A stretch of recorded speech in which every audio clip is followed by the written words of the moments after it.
welcome to the Top of the Morning Show with your girl TT from the DR. It is TGIF. And let me tell you, I am super motivated. I am super pumped. I am so pumped that as I'm recording this show, I'm walking around like I'm doing a TED Talk, okay? I'm walking around like I'm doing a TED Talk and I'm looking in the mirror. I'm smiling. I'm full of pumpness and excitement because I'm thinking about where I'm going. I'm thinking about what I'm doing. I'm thinking about where I've been. And I can look at it and say, oh, well, you know, I should have been here. I should have done that. I should have done this. But I'm remembering, I got chills when I just said that. I'm remembering all I went through. I had to see some things. I had to see some people. I had to see myself, most importantly. I had to see myself for who I was versus who I was supposed to be. Because I remember still trying to figure out who is this girl they call TT? Who is this girl they call Harissa? Who is this girl they call Reese Cup? And you might say, well, who the hell is Reese Cup? And what is that? Harissa means soup in another language, right? I am what some would say something like a chameleon, but I am authentically so many pieces beautifully cocooned and wrapped that created who you know as TT from the D. And I'm going somewhere with this morning, and I'm feeling invigorated. I'm feeling excited. Have you ever felt excited about your future? And you said, well, yeah, I mean, you know, I'd had some dreams and some goals. Yeah, but what have you done to really collect all the things you need, the necessary tools to build your team? And when I talk about building your team, I'm not talking about just building your squad. Like, we got a basketball team, we got a hockey team, a football team, a volleyball team, a swim team. I'm talking about your team for your building. Your team for your business. Your team for your goals.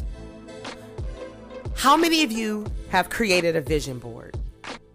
Now, I can't see you and I can't hear you, but how many of you have ever created a vision board?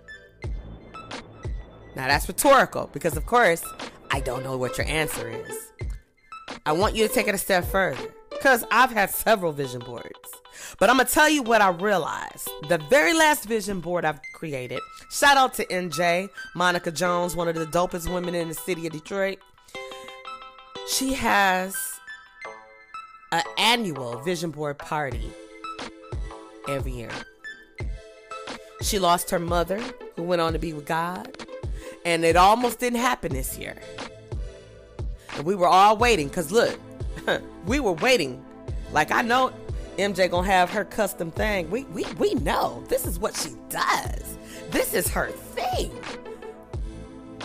And then when we didn't see it, it was kind of like, oh, I know why we probably don't see anything manifesting, because it was a very deep, hard loss for her, rightfully so. But she mustered up the energy, and I believe her mom dropped a little seed in her spirit and said, baby girl, because her mother attended those vision board parties with us, and it was always a pleasure and a joy to be in the presence of a woman that was just filled with strength and wisdom and cool as a fan. And she ended up creating that vision party for us. And I have to tell y'all, ladies and gentlemen, after I really sat back and looked at my vision board, I realized this last vision board I did, I saw myself. It was my vision. I come to realize that when we're building dreams and visions and teams and things of that nature, we tend to build things that we like, that we see in others. And there's nothing wrong with that, because that means we're inspired, we're encouraged, we're motivated. Nothing wrong with that. But what I might see Oprah do, I may not want to do. Now, I'm a podcaster. I can see myself being a TV host. Hostess with the mostest. I can see me doing a whole lot of things, right? But as I was cutting out things and putting things, it just was like what I thought looked good. When you looked at the board, I had the pretty colored board and the nice this and the nice that. But I really realized this year when I was doing my vision board for 2023, one, your vision needs to change. And I'm going to tell you why. You could have done a vision board last year. You could have done one just this year. If you are being true to yourself and really doing a vision board, your vision board should be different the following year. Why? Because if you put it in your sight, you made the vision, you had a whole year to make it plain.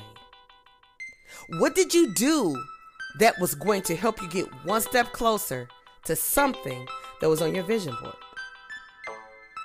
Did you do anything? Did you move in that direction?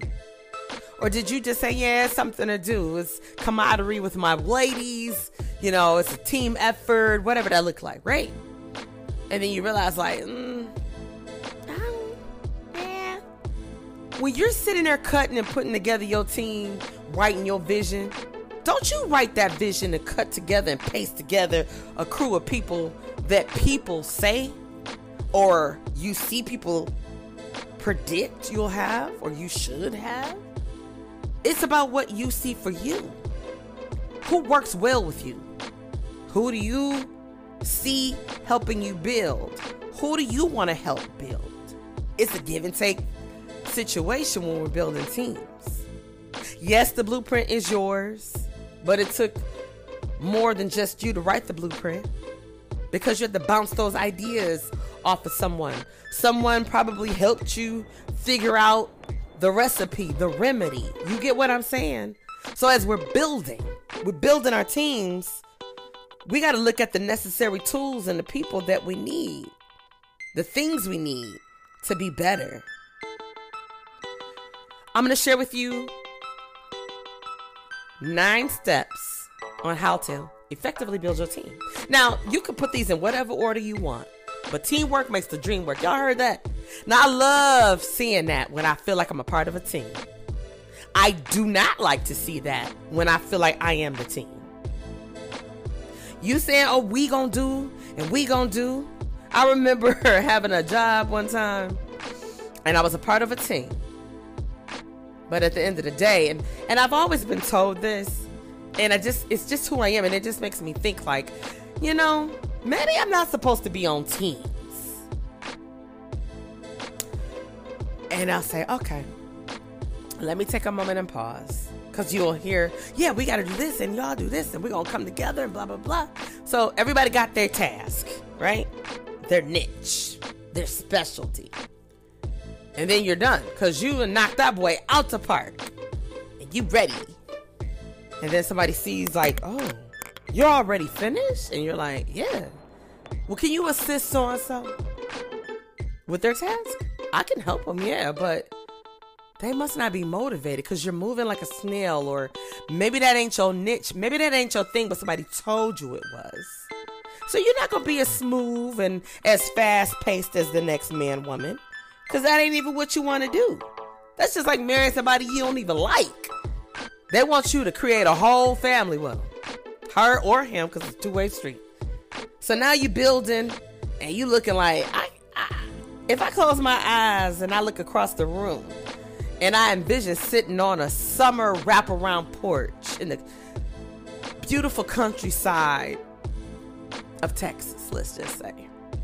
And I got a beautiful pond in the back of my house and old school rocking chairs and a porch swing, and we got the hammock out there and got the grill, and we got even a pool, and we got family, we got all we heart's desire. And then you look over to your left or your right or in front of you, and you look at your significant other, your chosen mate, him or her, and you say, everything seems to fit but you and me, us. But you grin and bear it, and you make it work because you're like, shit, we ain't came too far. I ain't giving this up. But you're unhappy. Think about every day you go to work, or whenever you go to work, and you're unhappy because you're working for someone else's team. When are you going to really sit there and say, you know what, I really know that I can build an effective team myself. How do we do that? Age-old questions, right? Age-old questions. I'm going to give you these few little tidbit examples and samples. 9 steps on how you can build your team. And it should prove to be effective. Okay? All right, here we go. Get your crayon, your marker. Boom, boom, boom, boom. Number 1, establish the company's culture. A new team needs to know what the expectations are, what each person is expected to bring to the table so that they can accomplish that individual goal. And once they accomplish that individual goal, that task, we can worry about the teamwork makes the dream work. That will show the team how to behave and how to approach their work individually and collectively, right?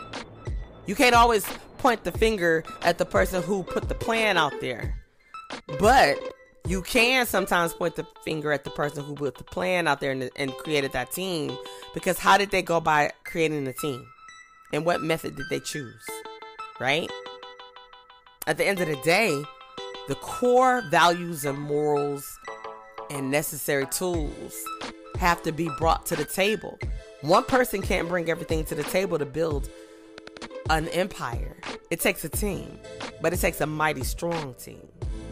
Number 2, define everyone's role and responsibility. Kind of going back to what I said. If I'm responsible for getting the cookies and you're responsible for getting the coffee, okay, you might say, well, I'm about to go to Tim Hortons, or I'm going to go to Dunkin' Donuts, I'm going to go to Starbucks, I'm going to go to a franchise coffee place that's not on the map. I'm going to, whatever, right? You're going to get that coffee, because 9 times out of 10, you ain't about to stand in your kitchen and make 20 cups of coffee from your homemade Keurig machine. You're going to go out and get that specialty coffee. But if you got to get that, stand in line, you got to carry all that. Okay, everybody want a different kind of cookie. Now you got to think, okay, they wanted this coffee, and then they wanted this. Okay, she wanted this coffee, and she wanted this cookie. But what if they ain't got this cookie? Then I got to get this. I wonder if she... No. If I'm designated to get the cookies, I know the cookies on the list.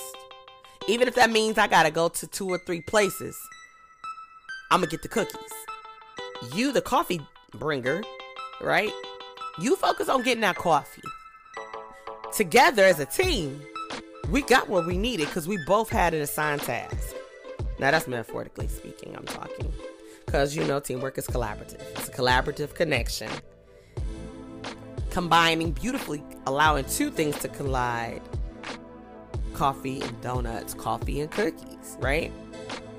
You're leaning on one another, but yet you're also learning to stand and lean on your own weight. Number 3, ensure that everyone feels respected. Just because I'm going to get the cookies don't mean that I'm not as important or equal as the one that actually is sitting at the desk getting ready to write out the vision.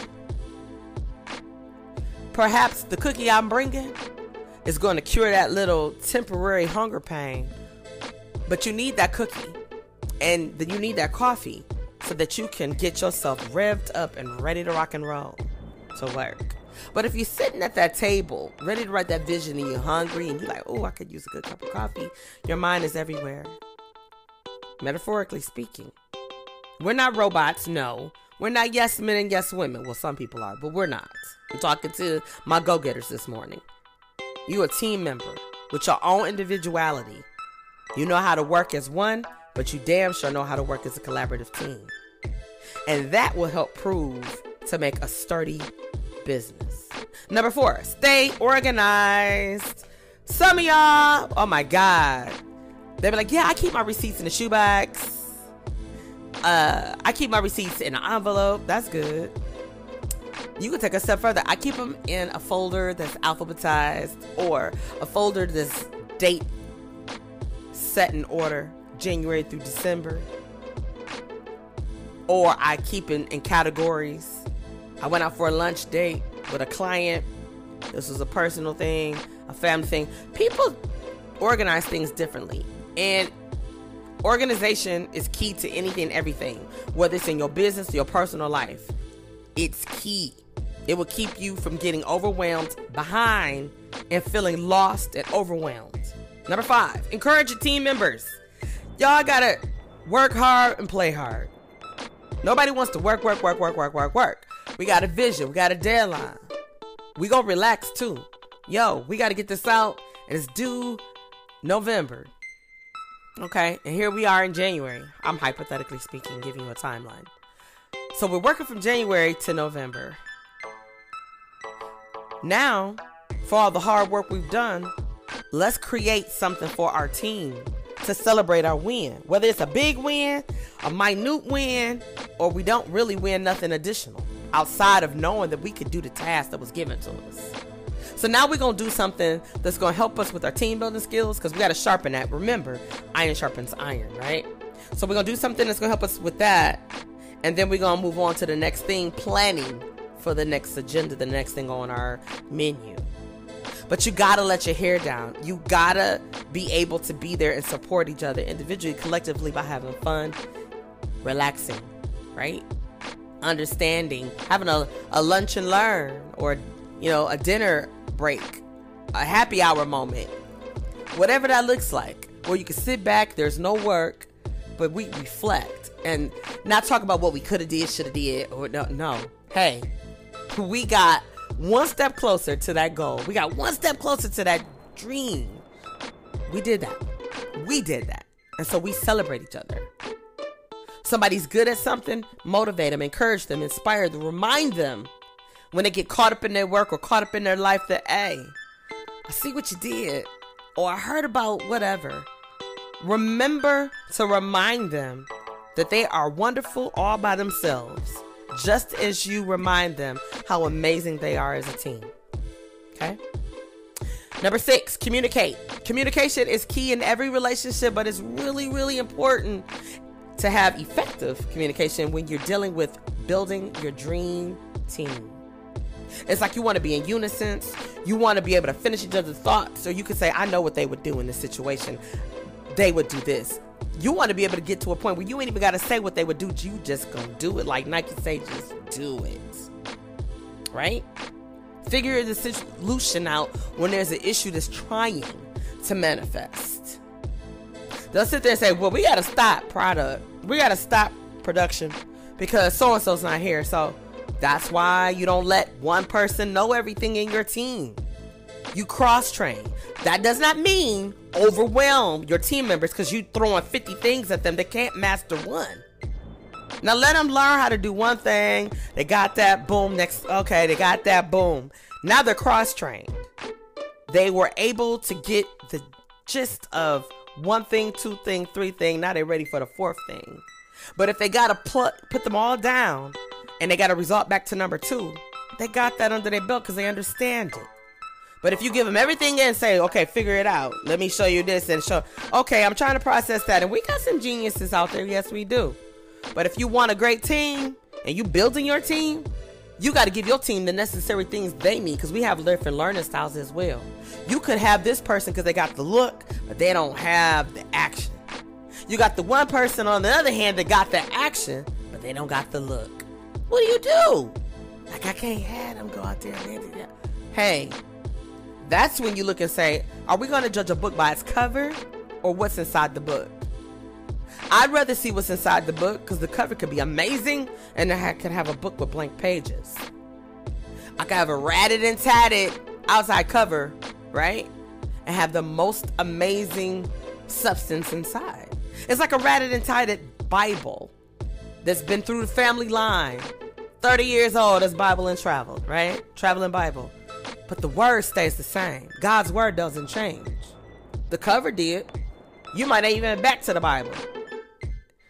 But the word inside changed only by being spoken by a different person. That's the only way it changed. The meaning didn't change. The writer didn't change. God's word didn't change. The hearer, the reader, the doer of the word changes, because you've passed it down from generation to generation.